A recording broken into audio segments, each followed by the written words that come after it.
Amar al Señor con nuestro todo no solamente implica o significa orar y estudiar la palabra de Dios. Es mucho más que eso. Implica también entrar en comunión con los hermanos. Tenemos necesidad unos de otros. Oramos, sí, vamos a la palabra, pero también es importante la unidad entre los cristianos. Es decir, porque nos permite juntos caminar y avanzar con los propósitos divinos. Y es tan importante que en el momento de tu conversión, en el momento en que naciste de nuevo, ya formas inmediatamente de la familia de Dios. Eso obviamente nos debe hacer sentir gozosos, ¿cierto? Soy parte de la familia de Dios. Dios, entonces, que nos salva, es el mismo Dios que planifica la salvación. Es el mismo Dios que ejecuta la salvación. Es el mismo Dios que imparte la salvación a través del Espíritu Santo. Es Dios quien conduce al hombre al arrepentimiento. Es Dios quien capacita al hombre para que pueda recibir la bondad de su palabra. Y finalmente, es Dios quien le da en su gracia vida eterna. Y por lo tanto, hermanos, la salvación es del Señor. Amén. El Salmo 3:8, no lo busquen, pero se los leo y seguramente usted lo conoce. Dice, la salvación es de Jehová. Sobre tu pueblo será tu bendición. Significa entonces que cuando una persona que es asistida por el Espíritu Santo cree en Jesucristo, será salva. Y las personas salvas entonces experimentan algo importante, experimentan un cambio de posición con respecto a lo que estaban antes. Acompáñame ahora sí. Primera de Pedro, capítulo 1, versículo 2. Acompáñame, mi amado hermano. Dice ahí, elegidos según la presciencia de Dios Padre en santificación del Espíritu para obedecer y ser rociados con la sangre de Jesucristo. Gracia y paz os sean multiplicados. Escucha lo que dice el apóstol. Elegidos según la presciencia de Dios Padre en santificación del Espíritu para algo. ¿Para qué? Para obedecer. La soberanía de Dios actúa precisamente en aquellos que Él ha elegido como su pueblo, y ese es un conocimiento previo de Dios de los que son suyos. Antes de la fundación del mundo, Dios sabe quiénes son los suyos, y a través de la obra santificadora del Espíritu Santo somos conducidos, dice el texto, me ayuda, elegidos según la presciencia de Dios Padre en santificación del Espíritu para obedecer. Tú y yo fuimos guiados por el Espíritu Santo. En realidad la palabrita aparece para obedecer como si hubiera pasado ¿dónde? ¿En qué época? En el pasado, pero la palabrita que está ahí puesta es una que es constantemente, está en presente, para toda obediencia. Por eso la vida del creyente es de obediencia. Desde el día que llega Cristo es una vida de obediencia, obediencia, obediencia. Dios en su plena sabiduría, a través de la obra del Espíritu Santo, nos ha conducido a toda obediencia. La pregunta es, ¿somos obedientes? ¿Estamos siendo obedientes a la voz del Señor? Entonces, asistidos por el Espíritu Santo, tú y yo somos llevados a toda clase de obediencia en Dios. Entonces tú me dirás, ¿y por qué no soy obediente entonces? Entonces significa que está pasando algo. Hay un problema en tu corazón, en tu mente, porque no estás obedeciendo. Entonces, somos conducidos en obediencia. Es decir, ha habido un cambio de posición de rebeldes a obedientes. De un hombre y una mujer que era enemigo continuo de Dios, haciendo cosas en la desobediencia, ahora a ser hombres y mujeres amigos de Dios, llevados por el Espíritu Santo a toda clase de obediencia en Dios. Ahora ya estamos en Cristo. Él es precisamente quien nos ha puesto en esta actual posición, es nuestra posición en Cristo, y ahora estamos llamados en la obediencia a ser o a tener o a ser conformados a la imagen de su Hijo Jesucristo. Si me ayuda, por favor, Romanos 8:29 dice de la siguiente manera. Romanos 8:29. ¿Lo tiene? Dice así la Escritura. Ayúdeme a leerlo con voz fuerte. Dice, porque a los que antes conoció, también los predestinó para que fuesen hechos conforme a la imagen de su Hijo, para que Él sea el primogénito entre muchos hermanos. Escuche bien, Él nos conoció antes de todas las cosas y nos predestinó para algo también. ¿Para que, qué cosa dice el texto? Para que seamos hechos conforme a la imagen de su Hijo. Dios hoy está haciendo una gran labor en la vida de los suyos a través del poder del Espíritu Santo para hacernos, para conformarnos, para tomar la forma de ¿quién? De Cristo. Y aquí está la cuestión fundamental. Eso se va haciendo en la medida que también el Espíritu Santo nos empuja a toda clase de obediencia. Entonces, frases como me cuesta perdonar es algo que no está conforme al Espíritu, porque el Espíritu nos llama ¿a qué? A toda obediencia. ¿Y cuál es la obediencia en el Espíritu? A perdonar. Es que, hermanos, la carne, siempre tenemos esas frases que nos... Hermano, es que es bien difícil porque la carne, sí, pero ¿qué sucedió con la carne cuando yo creí en Cristo Jesús? Dice que en Cristo Jesús fue crucificado, ¿qué cosa? ¿La carne con qué cosa? ¿Con mis qué? Con mis pasiones. Por lo tanto, entonces somos conducidos a través del Espíritu Santo y podemos obedecer, podemos perdonar, podemos reconciliarnos con las personas, podemos hacer todo ese tipo de cosas. El problema es que en nosotros mismos hay una reticencia al Espíritu Santo y por eso dice la Escritura que podemos llegar a contristarlo. Por eso, mi amado hermano, ten mucho en cuenta ello, porque una de las características que debemos tener en nuestras vidas es que somos asistidos siempre por el Espíritu Santo para obedecer en todas las cosas. Y por eso, mi amado hermano, la soberanía de Dios actuó eligiéndonos a nosotros como pueblo suyo, y fue su conocimiento previo el que nos llevó, mi amado hermano, ahora a la obediencia, y en esa obediencia estamos siendo conformados a la imagen de su amado Hijo. Esta imagen es una obra del Espíritu Santo en la vida de cada creyente. Y entonces la pregunta es, hace no mucho mi hermano Alfonso hacía esa pregunta, ¿estás dándote cuenta de esa obra del Espíritu Santo en tu vida? ¿Estás dándote cuenta cómo es el Espíritu Santo trabajando en tu ser? ¿Te has dado cuenta cómo es que ahora ya no odias, ya no eres llevado a la murmuración, ya no eres llevado a las malas palabras ni a los malos pensamientos, sino que a través del Espíritu Santo el Señor viene cambiándote en una mente como la de Cristo? Eso es importante. Entonces, mi amado hermanos, somos llamados de desobediencia a toda obediencia. Escuche, a toda obediencia. Y precisamente, mi amado hermano, estar en Cristo y ser llevados por el Espíritu Santo es importante porque en el fondo está la obediencia. Y esa obediencia nos debe llevar a la sujeción en el servicio a Dios. Nos debe llevar a la sujeción en el servicio al Señor. Y es importante, hermanos, entrar en esa dinámica porque finalmente, mi amado hermano, fuimos salvos, pero fuimos salvos para ser conformados también a la imagen de su Hijo. Y entonces, si somos conformados a la imagen de su Hijo, ¿qué hacía Jesucristo en esta tierra?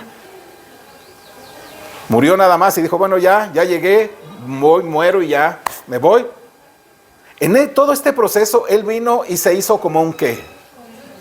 Como un siervo, como un esclavo. ¿Para qué? Para servir en obediencia. Ese es el llamado, mi amado hermano, si es que queremos glorificar al Señor en nuestras vidas, en que deberíamos entender que tenemos una nueva posición en Cristo y esa posición nos lleva, nos conduce a esa obediencia y esa obediencia nos debe llevar a ser conformados a través del Espíritu Santo a Cristo y servirle al Señor en obediencia. Romanos capítulo 6, versículos 17 y 18, si me acompañan. Es el Espíritu Santo entonces quien nos va a llevar precisamente a toda sujeción, a toda obediencia en el servicio delante del Señor. Romanos capítulo 6, versículo 17 y 18. ¿Me acompaña? Dice ahí la Escritura, juntos, dice: pero gracias a Dios que aunque erais esclavos del pecado, habéis obedecido de corazón a aquella forma de doctrina a la cual fuisteis entregados. Y libertados del pecado, vinisteis a ser siervos de la justicia. Y el apóstol Pablo es bien claro en estas cosas. Pero gracias a Dios que aunque erais, antes eras ¿qué cosa? Un esclavo del pecado. ¿Qué te hacía tu amo el pecado? ¿Hacia dónde te conducía? a la muerte y a toda desobediencia a Dios. Dice, gracias a Dios, aunque tú eras eso, habéis obedecido de corazón. Escuche, a través de la asistencia del Espíritu Santo, has obedecido de corazón. Y aquí está una parte importante. El apóstol agrega la obediencia con el corazón, porque es desde acá, desde el fondo de nosotros, de nuestro corazón, donde tú y yo comenzamos a obedecer.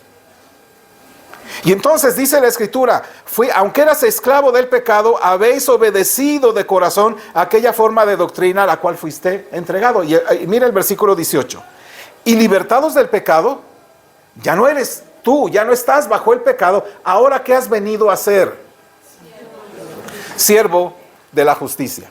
Ahora somos siervos de la justicia. Nuestras traducciones lo ponen como siervo, pero la palabrita que aparece como siervo es la que primeramente está nombrada en el versículo 17. Pero gracias a Dios que aunque eras esclavos, y la palabrita esclavo se vuelve a repetir en el versículo 18.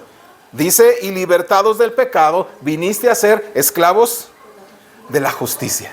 Mi amado hermano, es hermosamente maravilloso ser un esclavo de Cristo. Amén. Es algo verdaderamente de gozo ser un esclavo de Cristo. Cualquiera diría, bueno, ¿cómo crees? Nosotros somos libres y la vida libre y no somos esclavos de nadie, como le dijeron al Señor Jesucristo. Pero aquellos que hemos sido traídos de aquella tinieblas a aquella luz y que hemos pasado de muerte a vida y que se nos ha dado en Cristo Jesús, decimos, yo soy un esclavo de Cristo. Amén. ¿Cuántos de ustedes sí son unos esclavos de Cristo? Bueno, podemos decirlo, pero ¿lo vivimos? ¿Vivimos como un esclavo? Éramos esclavos, siervos de pecado. No podíamos movernos de esa situación porque no podíamos quitarnos las cadenas por nosotros mismos de nuestro propio pecado. Si no es porque vino el Señor y quitó y dio muerte al pecado en la cruz del Calvario y nos dio libertad en Él. Ahora somos o venimos a ser siervos de la justicia. Y entonces escuche, lo interesante del texto es esto. Y libertados del pecado, ahora viniste a ser un esclavo de la justicia. Y aquí no hay para dónde moverse. Eres un esclavo. Es lo que tienes que entender. Somos esclavos de Cristo, de la justicia. El texto es interesante porque dice, tú viniste a ser. No hay ninguna opción. O eres esclavo del pecado o eres un esclavo de Cristo. No hay ninguna otra opción. No es que me sacó Cristo de la esclavitud, ahora soy completamente libre y tampoco me voy a sujetar a Cristo. No. Eras un esclavo allá y acá ahora es un esclavo de Cristo, que es mucho mejor, maravillosamente superior a lo que éramos antes. Pero no hay opción. No podemos hablar que somos salvos si no hablamos precisamente de que que ahora me salvó también me ha hecho su esclavo. Y yo le pregunto a mi amado hermano, ¿qué hace un esclavo? Servir. ¿Me explico? Por eso es interesante que el apóstol se encargue siempre de decir esclavos, somos esclavos, para que puedas entender que un esclavo siempre a lo que tiene que hacer es servir. Y tú puedes decir, bueno, es que hay esclavos a esclavos, ¿no? Hay esclavos que le mandan al dueño y le dice, usted cállese porque estoy haciendo cosas. ¿Será eso posible?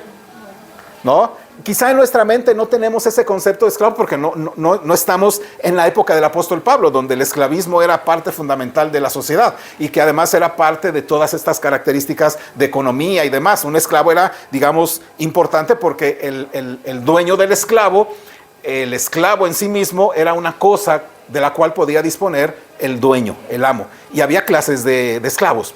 Había esclavos que estaban fuera trabajando, había esclavos que estaban en casa y había un esclavo, por ejemplo, que se encargaba de todas las cosas de su amo. ¿Recuerdan a José? ¿Verdad? Él estaba prisionero, era un esclavo y finalmente era un esclavo administrador, ¿no? En ese sentido. Pero finalmente era esclavo. ¿Me explico? Finalmente eres esclavo. Pero no hay opción, mi amado hermano. Tú has sido traído de las tinieblas a la luz y ahora viniste a ser un siervo, un esclavo. Y por lo tanto, ya cuando mencionamos la palabra esclavo, inmediatamente estamos hablando de servicio. Somos esclavos que deben servir. No somos esclavos que no hacen nada. El propósito entonces de Dios al comprarnos es tener un pueblo que le sirva. Un pueblo que le sirva. De hecho, usted recuerda a Israel, le dice que sacó, Israel dice es mi hijo, y lo saca del desierto ¿para qué? Perdón, lo saca de Egipto, ¿para qué? para que le sirvan. Y constantemente Dios está diciendo, yo necesito y yo quiero un pueblo que me sirva. Y nosotros no somos la excepción. Romanos capítulo 6, versículo 22. Romanos 6, 22. ¿Lo tiene? Dice así la escritura, Romanos 6, 22. Acompáñenme a leer, mis amados hermanos. Dice con voz fuerte: mas ahora que habéis sido libertados del pecado y hechos siervos de Dios, tenéis por vuestro fruto la santificación y como fin la vida eterna. El apóstol se encarga de decirnos, ahora has sido libertado del pecado, ahora eres un esclavo de Dios y tienes por fruto. ¿Me explico? Lo que tienes ahora que hacer, cómo te tienes que manifestar, qué es lo que tiene que salir de ti, no es aquello que eras lo que cuando estabas bajo el esclavo del pecado. ¿Qué manifestábamos siendo esclavos del pecado? Bueno, todo lo que dice la Escritura, que éramos pleitos, celos, iras, contiendas, enemistades, disensiones, borracheras y un montonal de esta cosa. Pero ahora, ¿cuál es el fruto que deberíamos siempre manifestar? Pues un fruto que sea para la gloria de Dios, para santificación y para honra al Señor. ¿Por qué? Porque hemos sido puestos como tal, como esclavos. Primera de Tesalonicenses, capítulo 1, versículo 9 y 10. Primera de Tesalonicenses capítulo 1, 9 y 10. Dice así, juntos, ayúdenme. Porque ellos mismos cuentan de nosotros la manera en que nos recibisteis y cómo os convertisteis de los ídolos a Dios para servir al Dios vivo y verdadero y esperar de los cielos a su Hijo, el cual resucitó de los muertos, a Jesús, quien nos libra de la ira venidera. El apóstol Pablo, escribiendo a los tesalonicenses, les dice que también a él le han contado, ¿no?, los otros hermanos, que la manera en que lo recibieron el mensaje y cómo, escuche esta frase, y cómo os convertisteis. ¿Cómo cambió tu manera de pensar? ¿Cómo cambió tus actitudes? Como si antes servías al pecado, antes te gozabas en el pecado, antes hacías o servías en todo al pecado. Ahora, cuando vino Cristo a tu vida, te convertiste de los ídolos a Dios. ¿Para qué? ¿Para qué te convertiste de los ídolos a Dios? Para servir al Dios vivo y verdadero. Porque a los ídolos que servíamos estando en la carne son ídolos muertos. Son ídolos que no sirven. Son ídolos que necesitan ser empujados, cargados, llevados y además también pues procurados y cosas así. Pero el Dios nuestro es el Dios vivo y verdadero. Entonces a Él sirve. Necesitamos, mi amado hermano, tener claro que debemos servir a nuestro Señor.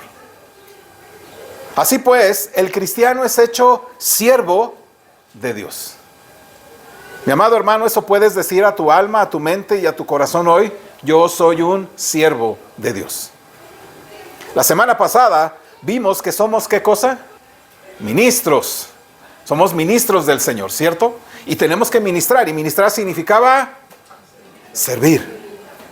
Mi amado hermano, somos hechos ya siervos de Dios. Entonces el propósito de Dios por el cual te libertó del pecado es precisamente conformarnos a la vida de nuestro Señor Jesucristo, pero también al ser guiados a la obediencia, para que en esa obediencia podamos servirle a Dios siempre. Así que éramos esclavos y ahora hemos sido puestos también como esclavos en plena libertad para servir a Dios. Tenemos la plena libertad de servir a Dios. Entonces, Dios quiere un pueblo que le sirva. Y por eso, mi amado hermano, nos ha traído de la luz de las tinieblas a la luz. Porque quiere un pueblo que le sirva. La pregunta es esta: ¿estamos sirviendo a Dios? ¿Le estás sirviendo? ¿Eres consciente de que todas las cosas que estás tú haciendo, que todas aquellas cosas que estás actuando, de todas aquellas relaciones en tu trabajo, en la oficina, en la calle y demás, estás tú siendo un esclavo? Piensa momentáneamente un esclavo que está en tu casa. Piensa que estamos en aquella época. Lo envías a que compre algo al mercado. Ya por el simple hecho de que salga de tu casa, ¿ya no es un esclavo? Va a llegar a comprar ahí como que, ¿en qué calidad? De esclavo. Va a cargar las bolsas, ¿en qué calidad? Va a platicar con las personas, ¿en qué calidad? Como esclavo.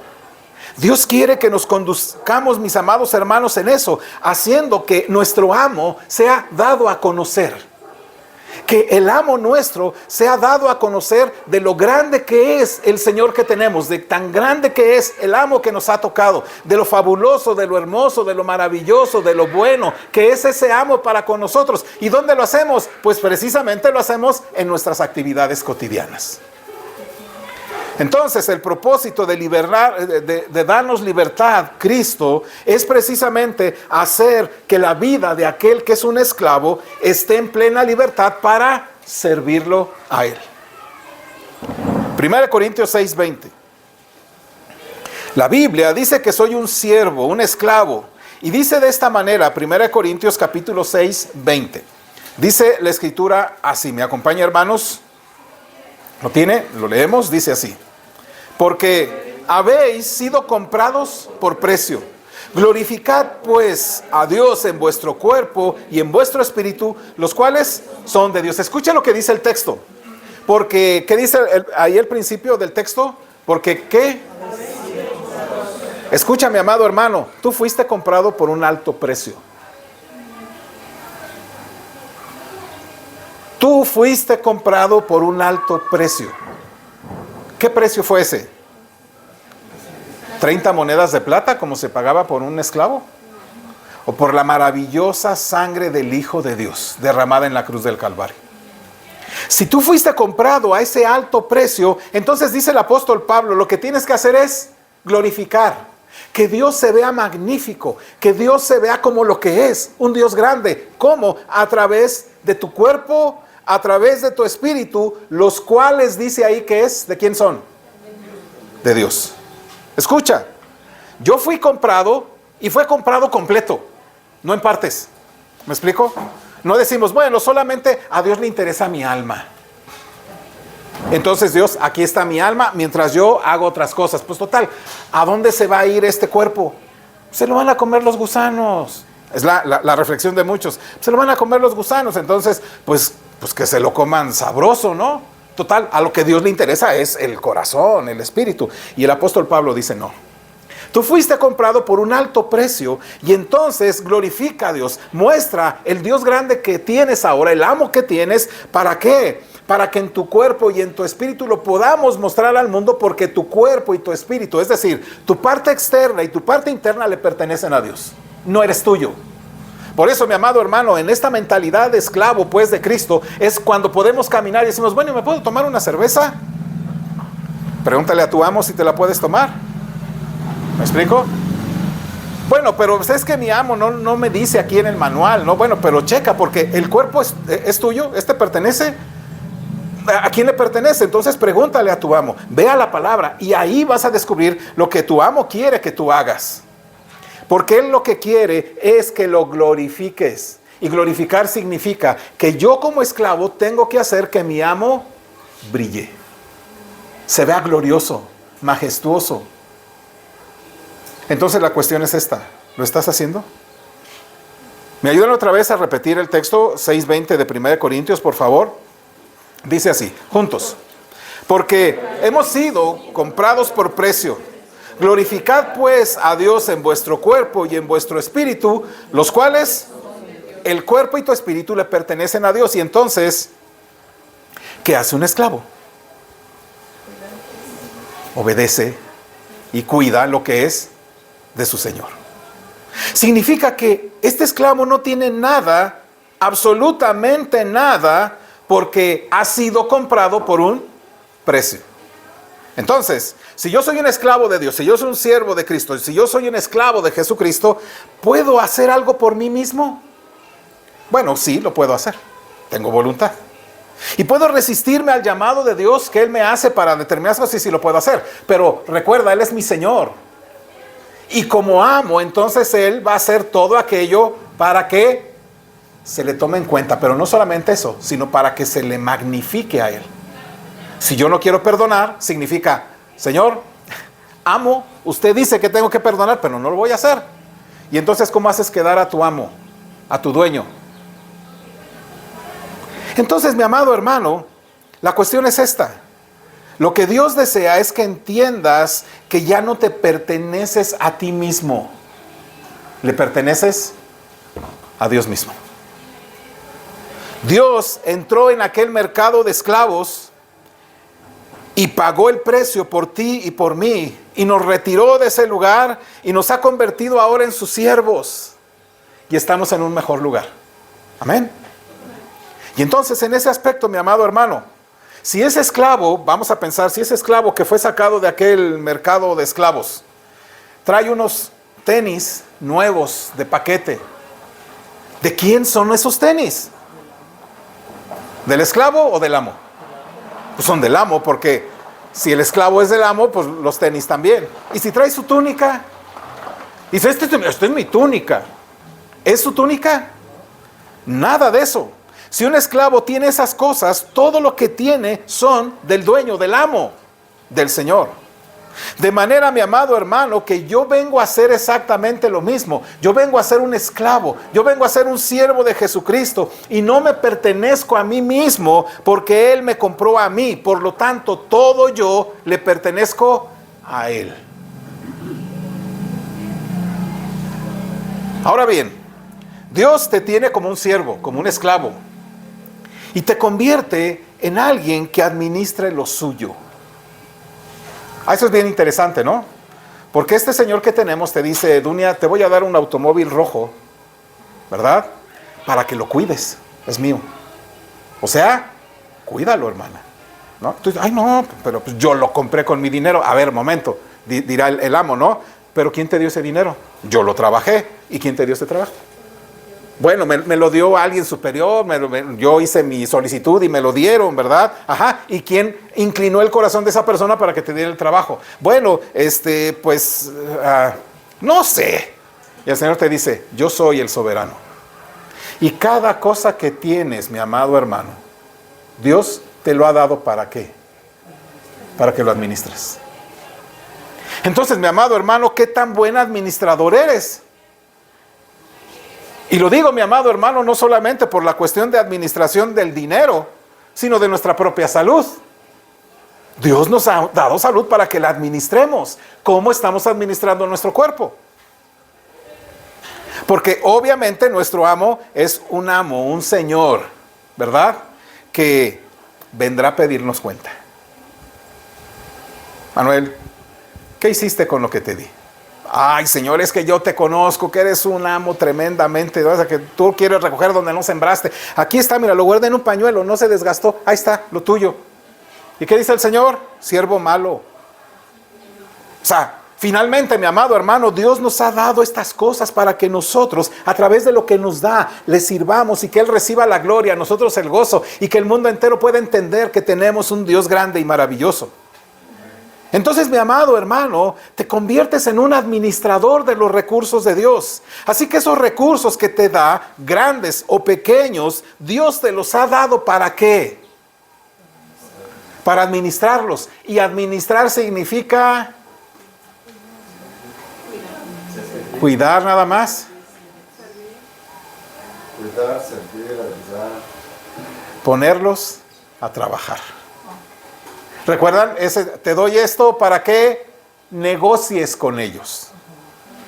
Dios te da algo para que negocies con ellos. Cuando dice negociar, no significa de que vendo porque Dios me dio. No, que significa que lo que Dios te ha dado lo tengas que poner a producir para su gloria. No para tu beneficio solamente, sino para la gloria del Señor. Entonces, mi amado hermano, Dios te da esas cosas para que tú las administres, para que tú negocies con ellos, para que los administradores administremos de acuerdo a su voluntad, y que a través de esos bienes que Dios te ha dado, también lo glorifiques y lo sirvas. ¿Para qué nos ha dado un auto el Señor?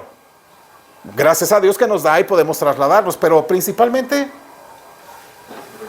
para que lo sirvas a Él. ¿Para qué Dios te ha dado un trabajo? ¿Para que comas nada más? ¿O para que le sirvas a través del trabajo? ¿Para qué te ha dado ropa? ¿Para que la presumas y digas, mira, es tal marca? ¿O para que a través de tu propia ropa lo glorifiques? ¿Para qué te ha dado todas estas cosas? Pues si tenemos en nuestra mente que somos administradores de Dios, entonces todo lo que hacemos es hacer que brille nuestro Señor. Y lo hacemos.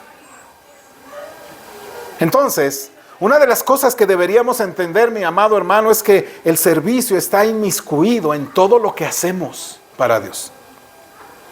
Por eso, mi amado hermano, el tipo de siervo que tenemos que ser es precisamente en identificación con Cristo. Yo soy un siervo, yo soy un esclavo de Cristo cuando me identifico con Cristo, que es el ejemplo supremo de un siervo. La vida cristiana está dado precisamente en la comunión con mi Señor Jesucristo, porque yo entro por una puerta que es Cristo, y en esa puerta yo voy siguiendo sus pisadas. Sí, ya pasamos por esa puerta que es Cristo, y a través de esa puerta obtuvimos salvación, entramos en el camino angosto, y entonces tenemos que caminar en ese camino. Pero escucha bien, tenemos entonces en ese caminar que seguir las pisadas de mi Maestro, de mi Señor, de mi Salvador. Vamos, 1 de Pedro 2:21. Mire, el apóstol Pedro nos lleva para esa dirección cuando dice lo siguiente. 1 de Pedro 2:21. ¿Lo tenemos? Acompáñame a leer, dice el texto juntos. Pues para esto fuisteis llamados, porque también Cristo padeció por nosotros, dejándonos ejemplo para que sigáis sus pisadas. Cristo es el ejemplo supremo de todo lo que deberíamos ser, especialmente en cuanto al servicio. Es el ejemplo que tú deberías considerar. Eso significa que tu orientación de vida, mi orientación de vida, debe ser una orientación celestial, no simplemente una orientación aquí, en nuestro mundo.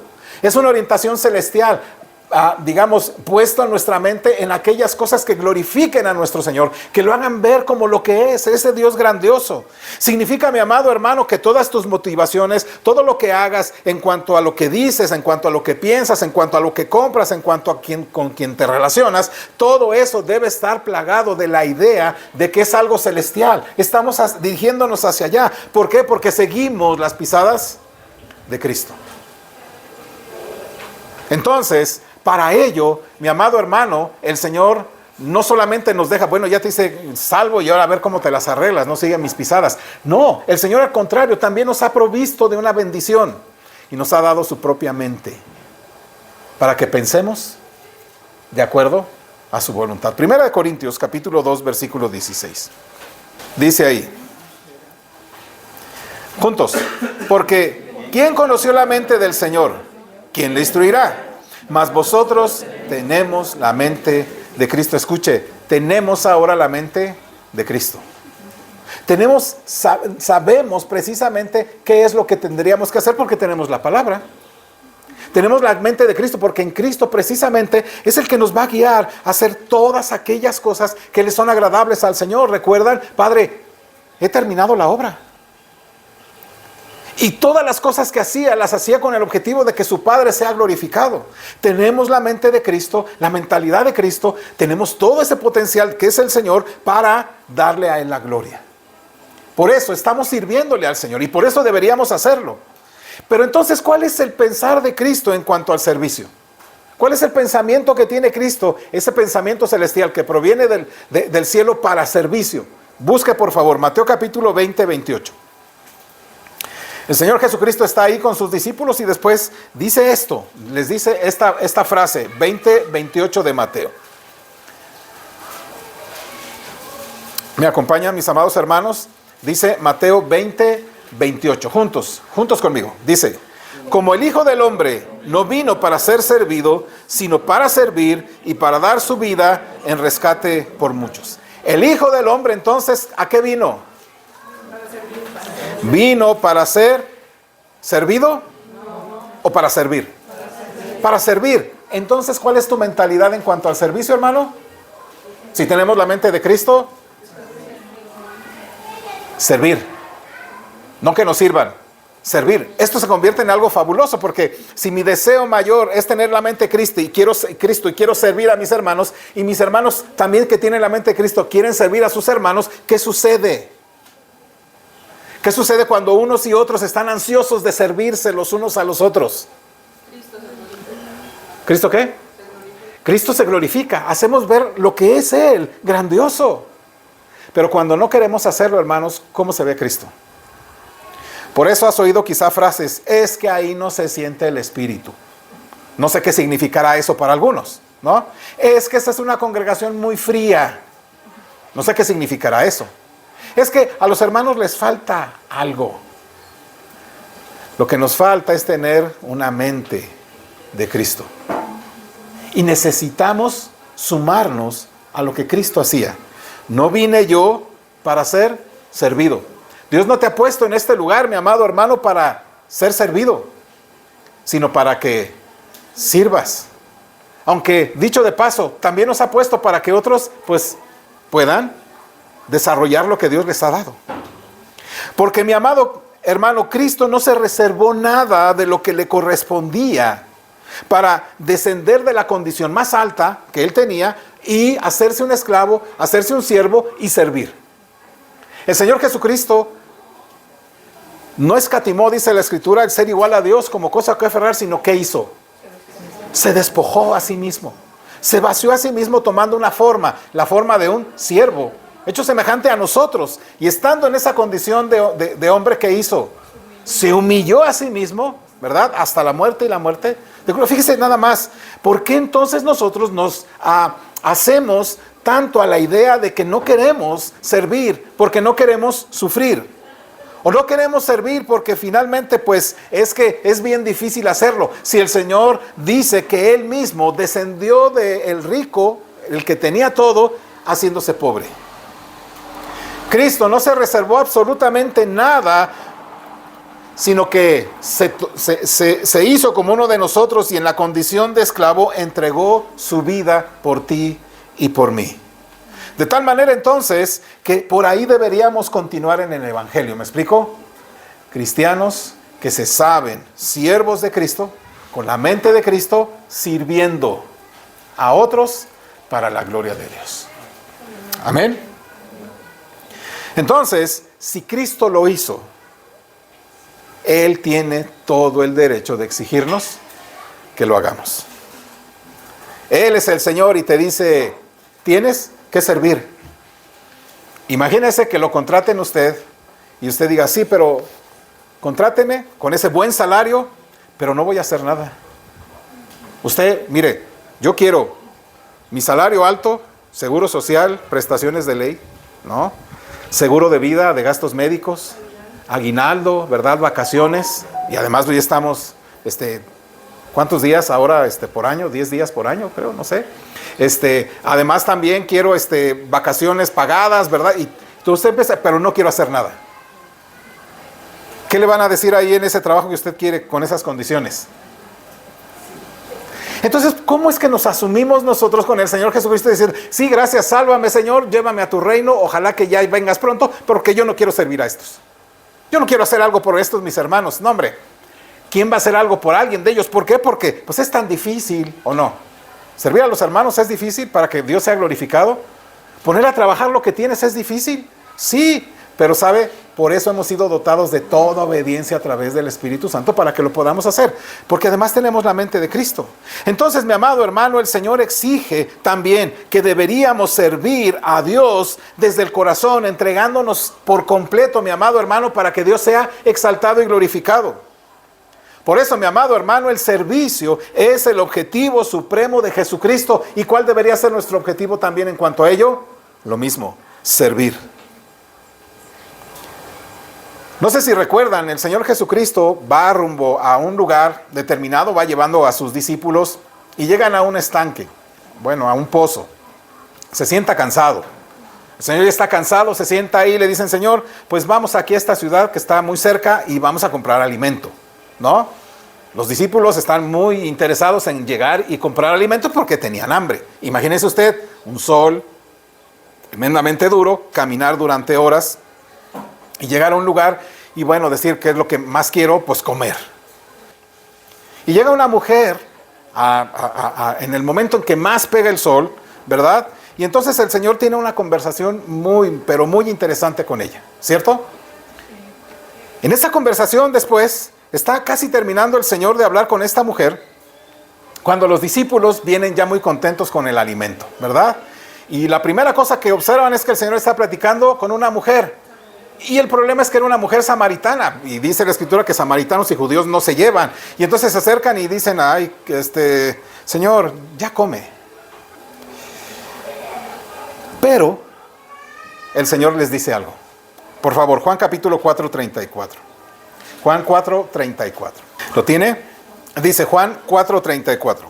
Jesús les dijo: mi comida es que haga la voluntad del que me envió y que acabe su obra. Escucha lo que está diciendo el Señor. Mi comida es que yo haga la voluntad del que me envió y que acabe su obra. Escuche dónde está arraigado el servicio del Señor. ¿Qué era más fácil? Decirle: ay, ya llegó la comida, para antes de que se enfríe, gracias mujer, vete y después regresas. Y me siento a comer porque tengo hambre. El Señor Jesucristo le dijo esto: la prioridad de mi vida es servir a aquel que me envió. Los discípulos están sorprendidos por esa respuesta. Pensaron: pues ya le dieron algo de comer. Pero el Señor les estaba diciendo: la prioridad de mi vida es que yo sirva a mi Señor. Escuche, esa es la mentalidad de Cristo, de nuestro Salvador, del que nos rescató, del que nos hizo su siervo. Nuestro Señor y amo dice que su comida es servir a aquel que lo envió. ¿Y cuál es, mi amado hermano, la prioridad de tu vida? ¿Cuál es la prioridad del día de hoy en tu vida? ¿Es simplemente salir y hacer algo? Simplemente comer, levantarte por las mañanas, ¿verdad? Bañarte, arreglarte, irte a trabajar, estar ahí 8 horas, regresar y luego comer, descansar un poquito, ver un poquito la tele y después otra vez al otro día y así todo el tiempo y decir: ay, estoy dando la gloria al Señor. O estás pensando: ¿cómo va a impactar mi servicio para la gloria de Dios? Porque la prioridad de mi vida es servir a aquel que me envió. Entonces te pregunto, mi amado hermano, ¿cuál es hoy la prioridad de tu vida? ¿Cuál es? Si somos demasiado honestos, mis amados hermanos, quizá ni siquiera tengamos una prioridad en la vida. Decimos: pues, ay, sea lo que Dios quiera. Pero el Señor dice: yo estoy dispuesto en su momento a privarme de un alimento, porque hay cosas más importantes que hacer. Es servir. Y te encuentras que luego esa mujer se va, ¿verdad? Y regresa con un montón de samaritanos. Imagínate tú como discípulo: no nos van a dejar comer, porque va a tener que atender a todos estos. Y el Señor dice, por eso regresa el Señor: esta es mi prioridad. No tienes tiempo, ¿verdad, hermano? Es que no hay tiempo. No hay tiempo, hermano, para servir. Si el día tuviera más de 24 horas, igual pareceríamos el mismo problema, porque Dios nos ha dado a todos un tiempo exactamente igual. ¿Para qué? Para que lo aprovechemos y que ese aprovechamiento sea para servir. Así que, mi amado hermano, si tú te pones las excusas de que no puedes servir, son excusas que realmente no deberías estar ahí puestas. Tíralas, deséchalas. Porque el servicio a Dios debe estar arraigado también en lo que el Señor dice. Hay prioridades, mi amado hermano, y tenemos que sumarnos a esas prioridades. Si no es servir a Dios para glorificarlo a Él, entonces tu vida no tiene sentido. Si no es servir a Dios para que Él sea glorificado, entonces ni siquiera tiene sentido llamarse cristiano. Por eso, mi amado hermano, es tan importante. Porque Dios nos ha llamado a servirle y tenemos que hacerlo. La semana que viene, mi amado hermano, voy a tomarme un tiempo para hablar de lo que no es el servicio, no para que entendamos. Pero en principio quiero decirte: Dios nos ha llamado a servirle a Él, para que Él sea glorificado. Vuelvo a repetir: somos sus siervos, sus esclavos. Y lo que yo haga, ¿qué tiene que pasar? ¿Qué tiene que hacer? ¿A quién tiene que apuntar? ¿Quién tiene que verse fabuloso, grande, maravilloso, enorme como lo que es? Mi Señor. Entonces, Dios te ha llamado a servirte. Y el servicio está ligado precisamente en el ámbito de donde Dios te ha puesto, en tu trabajo, en tu familia, pero también en la iglesia. Dios te ha puesto en este lugar, ¿para qué? ¿Para qué nos ha puesto aquí, mi amado hermanos? Para servirle. Entonces, ¿qué tenemos que hacer? Servir. Ay, pero volvemos otra vez a lo mismo, ¿no? Es que hay prioridades, hermano. A ver, ¿quién le va a dar de comer a mi familia? Lo bueno es que a mi familia le da a comer el Señor. ¿Me explico? Pero no podemos poner esas excusas para no servir. Él nos ha puesto en el ámbito de la iglesia para que sirvamos. ¿Lo estamos haciendo? Y este servicio, ese ministerio de cada hijo de Dios en la iglesia, es para que Dios se vea exaltado, glorificado, magnificado, pero al mismo tiempo para hacerle un bien al hermano. En virtud de que somos un cuerpo, entonces necesitamos trabajar unos por otros para que podamos crecer, para que podamos desarrollarnos, para que juntamente podamos ir avanzando hacia la estatura de nuestro Señor Jesucristo. Efesios capítulo 4, por favor, versículo 15 y 16. Entonces, como Dios nos ha insertado en una iglesia, en la iglesia local, Él nos ha puesto ahí para que le sirvamos, dándole la gloria. Pero es importante que lo hagamos juntos para que Dios sea magnificado y podamos crecer. Efesios capítulo 4, versículo 15 al 16. Lo tiene, dice así: sino que, siguiendo la verdad en amor, crezcamos en todo en aquel que es la cabeza, esto es Cristo, de quien todo el cuerpo, bien concertado y unido entre sí por todas las coyunturas que se ayudan mutuamente, según la actividad propia de cada miembro, recibe su crecimiento para ir edificándose en amor. Escuche, seguir la verdad en amor, crecer en todo, en aquel que es la cabeza, esto es Cristo, de quien dice el versículo, todo el cuerpo bien, ¿bien qué?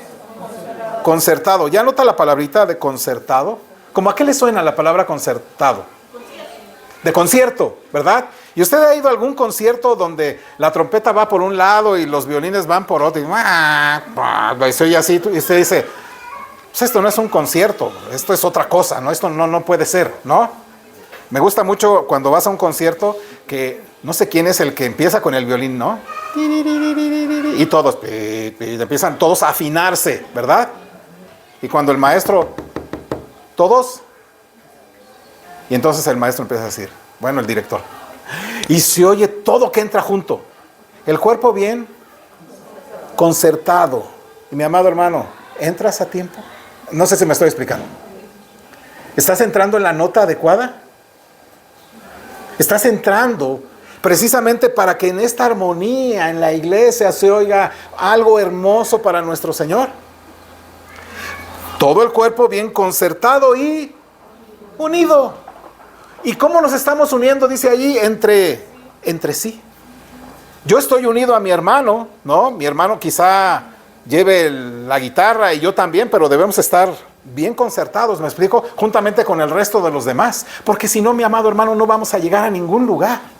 Si tú no estás inclinado a unirte, a estar bien en concierto con tus hermanos, voy a usar el término, entonces, mi amado, ¿cómo vamos a crecer? ¿Cómo vamos a proyectar lo que el Señor es? ¿Cómo le vamos a decir al mundo quién es nuestro Señor? Si no estamos puestos ni siquiera para servir a otros, si no deseamos servir a otros, si ni siquiera, mi amado hermano, en nuestra mente está la idea de servir. Por eso dice, todo el cuerpo bien concertado y unido entre sí por todas las coyunturas que hacen, se ayudan mutuamente. Y dice que se ayudan mutuamente, ¿cómo? Según la actividad propia de cada. Escuche ahora, cada miembro tiene una. ¿Ya sabes cuál es tu actividad, mi amado hermano? Ya decíamos la vez pasada, yo soy higadito, ¿verdad? Yo soy bilis, así que estoy haciendo trabajar a algunos. Cada quien tiene su propia actividad. Y fíjese esto, cuando estamos así, ¿qué va sucediendo? Vamos recibiendo nuestra, ¿qué cosa? Crecimiento. Mi amado hermano, la vida de un cristiano crece en virtud de lo que otros también están ministrando a mi vida. No hay, absolutamente no hay hombres y mujeres cristianos de montaña, de solitos, de solitario, ¿no? Necesitamos de cada uno de ustedes para que nos ministren, para que nos den, para que usted y yo, mi amado hermano, bien concertados y unidos entre sí, ¿verdad? Tú realices tu actividad y me ayudes a crecer. Y la pregunta, mi amado hermano, ¿estás ayudándome a crecer? ¿Estás tú siendo, mi amado hermano, la ayuda que yo necesito? Y claro, la pregunta viene para mí. ¿Estoy siendo yo la ayuda que tú necesitas para crecer? Notan, hermanos, que esto es servicio. Esto es servicio. Entonces, en términos generales, mi amado hermano, quiero que pongamos en nuestra mente lo que significa servir. ¿Por qué? Porque ahora sí viene lo que quiero hablar con ustedes. Todo lo demás era introducción. Entonces, en términos generales, mi amado hermano, para servir, hay dos clases, dos funciones que cada creyente tiene y desarrolla en la iglesia local para servir a sus hermanos. Vuelvo a repetir, hay dos funciones dentro de la iglesia local que cada miembro va a desarrollar para que le ayude al otro a crecer. ¿Va? Por una parte tenemos lo que llamamos una función general y otra una función específica. Todos los creyentes lo tenemos, ¿me explico? Tenemos funciones generales y funciones específicas. Y ahorita vamos por algunas. Donde me voy a concentrar es en la función específica. Entonces, cada creyente, si ha de servir a sus hermanos, si tiene la mentalidad de Cristo en cuanto al servicio, lo va a hacer para que cada uno de nosotros, bien concertados y unidos entre sí por estas coyunturas, y según la actividad propia de cada uno de nosotros, vamos recibiendo crecimiento para ir edificándonos en amor. Pero escuche, ¿cómo lo hago? Bueno, primero, tenemos una función general. Esta función general no me va a tener mucho, voy a pasar rápido para concentrarme en la otra. Esta función general está determinada por la misma palabra del Señor. Y el Nuevo Testamento, no sé si usted ha oído esa palabrita de los unos a los otros. ¿Recuerda? Esa es una función general, es lo que todo cristiano debería hacer. Escucha bien, no es que algunos lo hagan, es que todos los deberían hacer. Algunos ejemplos, solamente los voy a pasar ahí rápido. Si está usted apuntando, se los doy. Primera de Tesalonicenses 4:9 dice, amarse los unos a los otros. Eso es algo que todos podemos hacer, ¿o no, hermanos? Todos los que hemos nacido de nuevo nos podemos amar. ¿Sí? ¿Es difícil amarnos? Ah, claro, pues por eso se llama amor, ¿me explico? Por eso es que tenemos la mente de Cristo, por eso tenemos al Espíritu Santo que nos guía, que nos da su poder. ¿Para qué? Para poder amar. Pero dice, todos deberíamos amarnos los unos a los otros. Versículo 4, capítulo 4, 18 también de Primera de Tesalonicenses. Anímense los unos a los otros. ¿Eso lo tenemos que hacer como cristianos o no? Como creyentes. Pues si mi hermana tiene al Espíritu Santo, que la ha dotado de su palabra para que ella pueda entender cosas ahí, ¿no me podrá animar a mí con su palabra? No, claro, no decir, arriba, bravo, vas bien, ¿no? No, me va a agarrar la palabra y decir, mira, hermano, el Señor dice esto. ¿Por qué? Porque dice, anímense los unos a los otros. Mi amado hermano, tienes que animar a la iglesia, es una función general. Eso no se necesita un don especial, porque eso es algo que está ahí en la Escritura, ¿me explico? Es algo que todos deberíamos hacer, todos los que hemos nacido de nuevo. En el capítulo 5:11 de Tesalonicenses dice, edifíquense los unos a los otros. Y entonces el momento de edificación es que yo tengo que hacer algo para abonarte y que tú puedas crecer. Y eso lo tenemos que hacer todos, ¿o no? No, yo no. Eso no es mi don. Por eso yo me quedo callado en la iglesia. En la iglesia nadie debería estar callado para hacer el bien a su hermano en la fe. Anima a otros. Esto es algo que todos deberíamos hacer. Santiago 4:11 dice, no hablen mal los unos de los otros. Eso también, mi amado hermano, es una función general del cuerpo que ayuda para el bien de la iglesia, ¿o no? Eso es lo que deberíamos hacer. No hables mal de otros. Santiago 5:9, no te quejes de otros. Dice que no os quejéis los unos de los otros. No te quejes de los hermanos.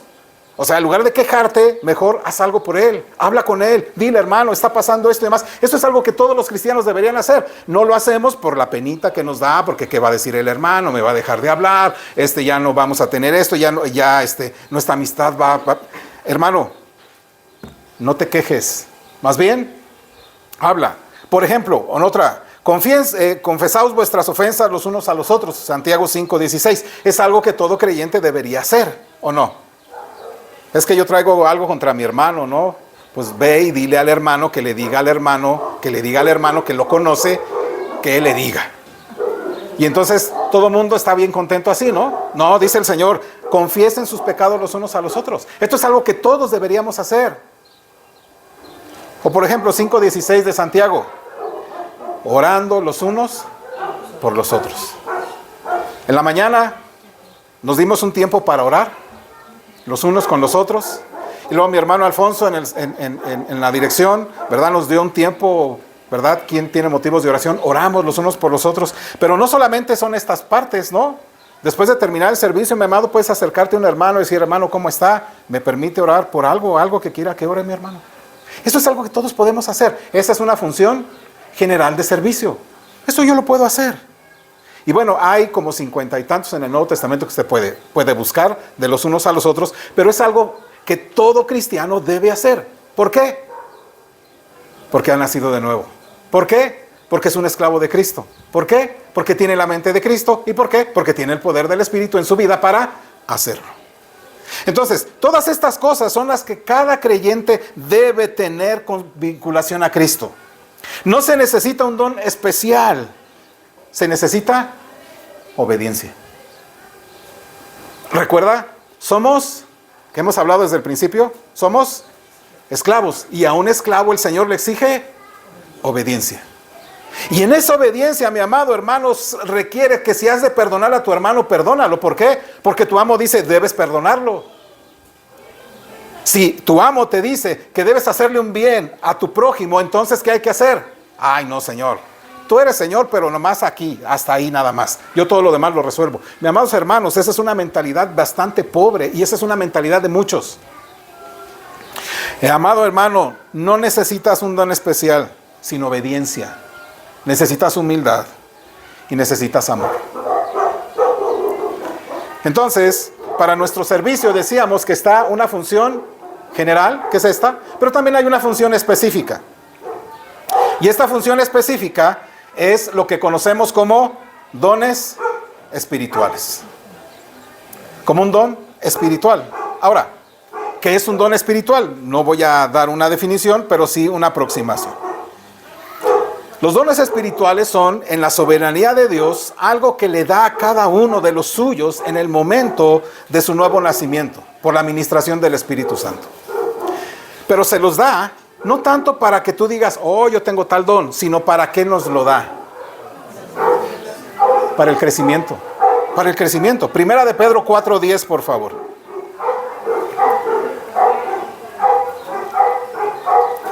Primera de Pedro 4:10. Cada uno, según el don que ha recibido, ministrelo a los otros como buenos administradores de la multiforme gracia de Dios. ¿Ya notaron cómo el apóstol Pedro conecta estas dos cosas? Dice aquí que Él te ha provisto de un don. ¿Y que qué debes hacer con ese don? Ministrarlo. ¿Y qué significa ministrar? Decíamos, servir. Sírvelo o ponlo al servicio de otros como buenos administradores. Y mire, la palabrita administrador es la misma palabra que usa el apóstol Pablo para hablar de un esclavo que era un administrador de los bienes de su amo. Él te dice, el Señor te ha dado esto, ponlo en servicio de otros, porque tú eres un esclavo administrador. Qué hermoso es esto, ¿no? Me gusta lo demás porque dice, como buenos administradores de ¿qué cosa? Multiforme gracia de Dios. Y la multiforme gracia de Dios significa que es así una pléyade de cosas que el Señor nos hace en abundancia, muchas, de muchos colores, sabores, tamaños y demás. Dios así lo ha puesto para su iglesia. Ministralo. Ministralo. Sé un buen administrador. Ponlo al servicio de los hermanos. ¿Para qué? Para que Dios sea exaltado. 1 Corintios 12, versículo 7. 1 Corintios 12, 7. Dice ahí versículo 7, juntos. Pero a cada uno le es dada la manifestación del Espíritu para provecho. Ahora escuche bien, dice el apóstol, a cada uno le es dada la manifestación del Espíritu, ¿para qué? ¿Para provecho de qué? Del cuerpo. Para que cada uno de los miembros de la iglesia aprovechemos ese don para nuestro bien y para la gloria del Señor. ¿Me explico? ¿Para qué? Para que me edifique. Yo tengo que aprovechar, mi amado hermano, aprovecha los dones que Dios le ha dado a tus hermanos en la fe para que crezcas, para que ministren también y para que Dios sea glorificado. El Señor dice, la gente debe, o los miembros de la iglesia deben aprovechar los recursos que Dios le ha dado a su iglesia para crecer. Ahora bien, ambas cosas, la función general y específica, deben usarse para el bien de la iglesia. Esa es la connotación que tenemos que usarlo. Es para el bien de la iglesia. Claro, porque a través de la iglesia, cuando tú lo pones al servicio, mostramos al mundo ¿qué? Al Dios maravilloso que tenemos. Y el mundo entonces observa cómo hacemos estas cosas, cómo nos servimos los unos a los otros, porque ven que nos servimos en amor. Y cuando el mundo ve que nos estamos sirviendo con amor, ¿qué hace? Creen. Porque ven precisamente que nos amamos entre nosotros y dicen, estos se aman tanto que precisamente el Señor dijo eso, ¿o no? El Señor dijo que, ¿cómo es que el mundo iba a creer? Por el amor que nos tenemos. ¿Y cómo se va a manifestar el amor? Solamente cuando dice, ay hermano, te amo mucho en el Señor, gloria al Señor. O con servicio. Sí, las palabras son bonitas, pero el servicio es lo que el Señor dice. Tenemos que servirnos como buenos administradores para que el hermano crezca y para que crezcamos en amor, crezcamos en sabiduría, crezcamos en la palabra y el mundo entero pueda acercarse y ver lo grande y maravilloso que es el Señor y podamos ir a ellos y decirles, es real el Dios que tenemos. Vuelvo a repetir, la nación de Israel era ven y ve, ¿cierto? A ver, mundo, venga y ve a la nación de Israel lo grande que es Dios. Por eso tenían cosas tan fabulosas como un gran templo, como grandes sacrificios y demás, porque tú ven y ve. Pero Dios no nos ha llamado a tú ven y ve. Dios nos ha llamado a tú ve para que vean. Por eso es importante, mi amado hermano, nuestro servicio, para que el mundo vea y crea en nuestro Señor. Por eso, mi amado hermano, es especialmente importante que tú asumas tu responsabilidad como siervo de Jesucristo para el bien de la iglesia, para el bien del cuerpo de Cristo. Y quiero terminar con un ejemplo. El apóstol Pablo. Romanos capítulo 1, por favor, versículo 11 y 12.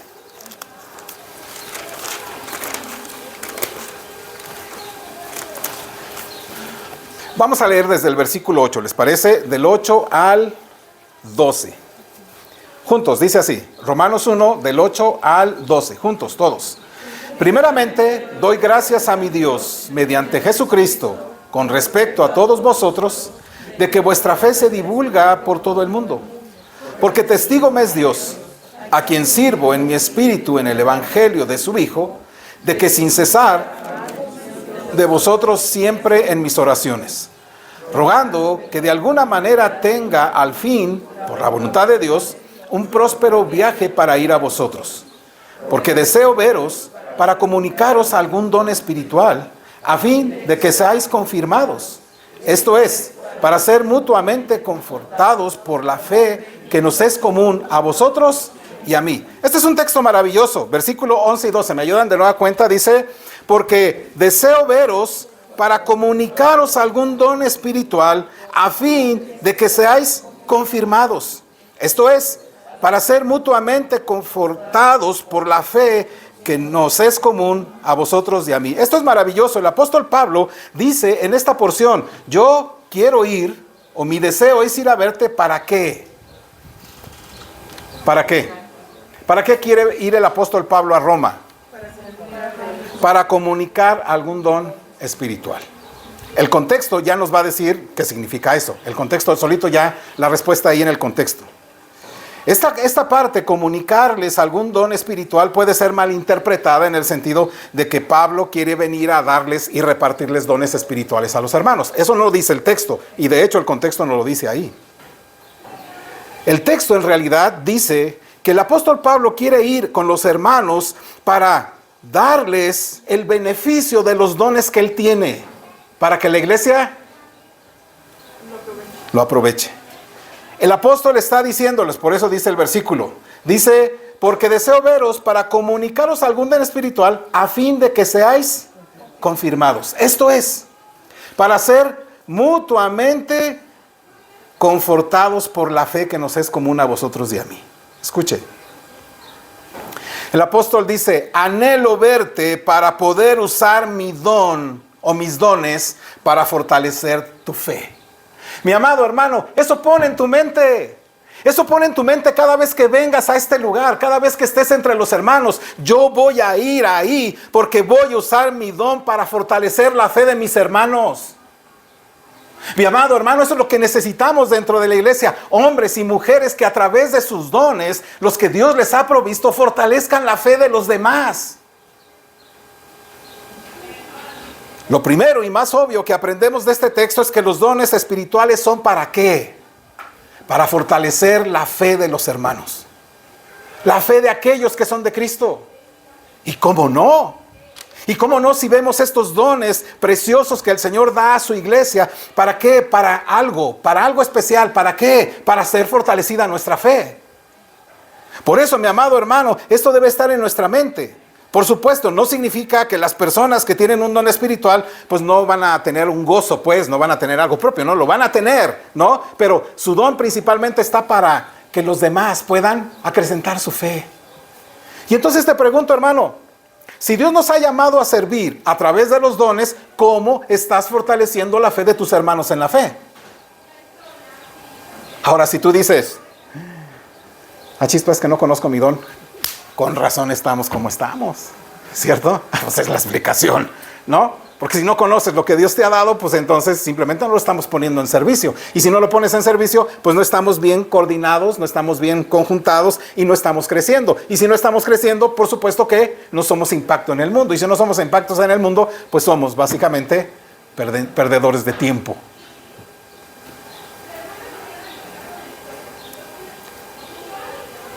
Tus dones que Dios te ha dado, te los ha dado no para que los atesores, sino para confirmar en la fe a otros, para fortalecer en la fe a otro, para que los hermanos se establezcan en la fe a través de los dones que Dios te ha dado.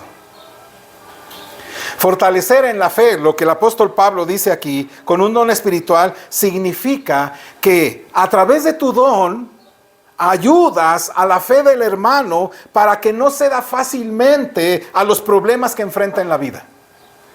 Fortalecer la fe significa que a través del don que Dios te ha dado, tu hermano no ceda fácilmente cuando los problemas entran a su vida. Por eso necesitamos todos los dones dentro de la iglesia, ¿me explico? Por eso Dios en su multiformidad de todos los dones que nos ha dado en la iglesia, los necesitamos todos.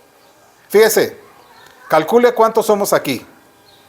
Bueno, esos son los dones que necesitamos. Pero si alguien no lo pone a servicio, ¿qué está pasando? Hermano, no sea así. Ayúdeme en mi fe, ¿me explico? Y no lo digo en ton de bromas, lo digo en seriedad. ¿Me explico? Yo necesito, pero el pastor todo lo sabe. Definitivamente no. Pero yo necesito de lo que Dios te ha provisto para acrecentar mi fe. ¿Cómo me vas a ministrar? Fortalecer a alguien con un don espiritual significa ayudarlo para que su fe no ceda fácilmente cuando los problemas entran a su vida. Entonces, tenemos dones precisamente para eso, para mantener la fe, para mantener a las personas y ayudar a las personas a que se mantengan en las tormentas que les plantea la vida. Bueno, en su vida. Entonces, si hay alguien alrededor tuyo cuya fe está siendo amenazada, entonces evalúa si realmente puedes, con tu don espiritual, fortalecer a esa persona. Tienes que hacerlo. Entonces, aquí es una cuestión de obediencia. Creo que es justo decirlo. Que no debes esforzarte demasiado por tratar de etiquetar tu don espiritual antes de usarlo. A ver, este es el don de lenguas, profecía. No, es que yo hago esto, pero pues no, quizá no, como que no, o sea, no se ajusta a lo que dice la Escritura, ¿no? A veces ese es mucho lo que cometemos como problema, ¿me explico? No, pues es que esto pues no está en la Biblia, entonces, ¿qué hago con este don? Mira, no forces demasiado en tratar de etiquetar lo que Dios te ha dado en lo que en la Escritura está. ¿Por qué? No te preocupes si puedes, por ejemplo, no señalar es que la profecía, no, pues no, o sea, no, esto que yo, lo que puedo hacer no es profecía, ¿no?